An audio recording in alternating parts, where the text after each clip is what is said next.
I do sincerely hope that you are being radicalized. One of the things which irritates me about modern life, if you would like, I'd be delighted to give you the full list if you've got 3 or 4 days. One of the things is the misuse, as I see it, of the word radicalization. Radical, from the Latin, of course, radix, a root. It means to go back to first principles. That's what it's about. It's about going back to beginnings. It is an excellent thing. It's nothing to do with extremism, nothing to do with violence, nothing to do with hatred. It's about thinking really hard about what are the roots of, well, anything, but that which is most important to you, particularly, of course, in this context, our faith, what we believe, our discipleship. Very good thing indeed for our Muslim sisters and brothers to go right back to the very origins and source of their faith. It's a very good thing to think really hard about what are your political views, what do they stem from?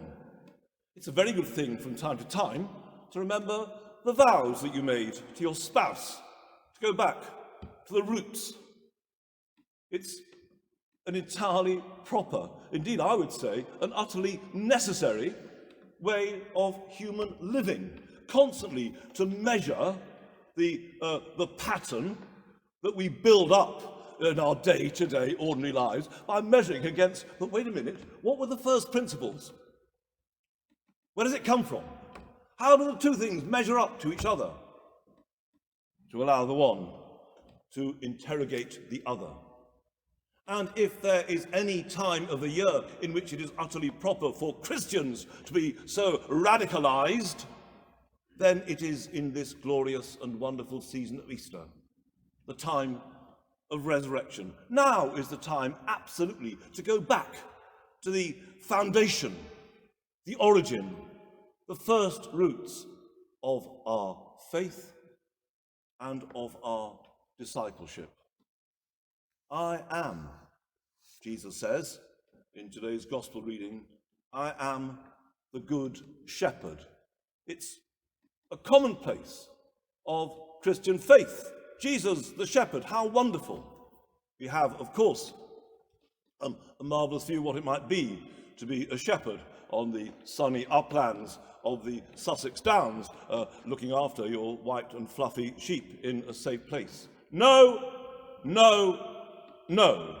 To be a shepherd in Israel, Palestine, was to be an outcast.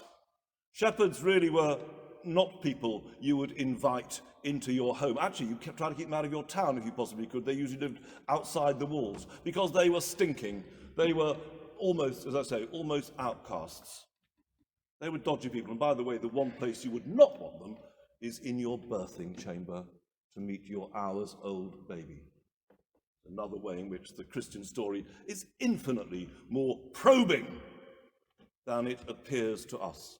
This is no shepherd sitting on his quad bike with a whistle getting the sheepdog to do the work. No. A shepherd in Palestine went ahead of his flock. There wasn't much pasture.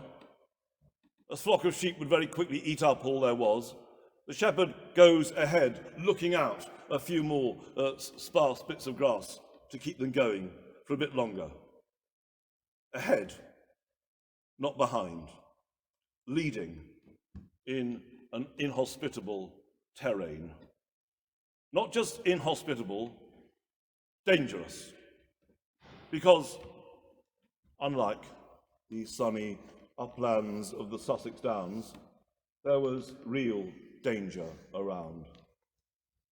Wolves, of course, all the time on the lookout for a straggler, all the time looking for one to just take off, supper, and dangerous to humans, potentially fatal to humans. Jesus said, I'm a good shepherd. I'm not a hireling. A hireling at the first sign of danger takes to his heels. Sensible fellow. Make sure that his skin is safe, never mind the flock. It's not his flock, it's someone else's. Who cares? This is, of course, by the way, our Lord making a very, very clear statement about the gig economy. So watch out, Uber. It's very clear where our Lord's teaching leads. So much for hirelings. Let's have proper contracts. Let's have proper job security. Jesus puts himself in danger for the sake of his flock. That, if you hadn't worked it out, is you and me. And he doesn't just put himself in danger, he knows what the danger is. I give up my life. Nothing nice and compromising here. Nothing, sort of Church of England stuff. I really care about you. I'll look after you from a great distance and hope all's well. No, I'm going to die. I'm going to give up my life for you. This is radical, isn't it? This is pretty basic stuff. And of course, it is a commonplace of our faith that what we learn from Jesus, what we see in him,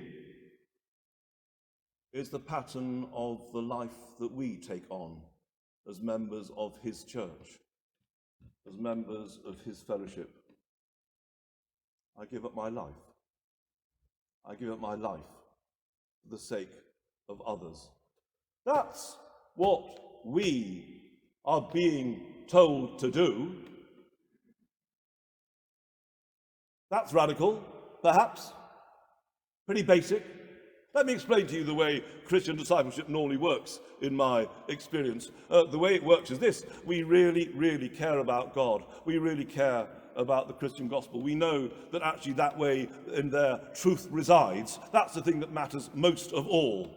And as we look at our diaries, as we look at our responsibilities, as we look at our engagements, as we look at what we have to do, absolutely have to do, we normally find that about every fourth Tuesday there's about a half an hour, and let's think about God then. It doesn't work that way around. I'm afraid it doesn't work that way around for you and actually for me as well. The radical, the true position, works the other way around. We start off with the guiding principle. What I'm being called to do is to give up my life. That's it. To give up my life for the truth of God's gospel. Having, as it were, established the principle, then it's absolutely right and proper, utterly proper, to, as it were, measure against that overriding principle what are my particular responsibilities. My family, my context, my work, my talents, my abilities, all the things that I'm called to do. How does this principle work out in my particular context, in my particular case? But that's the way to do it. Start with the principle and then see how does that actually affect the way that I live. I'm the good shepherd. I give up my life for the sheep. That's what Jesus does for us. It's as basic, as visceral, as absolute, as uncompromising as that. And perhaps on this glorious day, when we give thanks to God for his good creation, which is not a good creation, by the way, set up so it was to punish us and to challenge us and to condemn us for our failure, a creation which is, as it were, to warm us into loving and joyful discipleship. But that, perhaps, is the radical discipleship to which you are called, and I am called, and we are called together as the people of Christ, the Good Shepherd, in this place. Amen.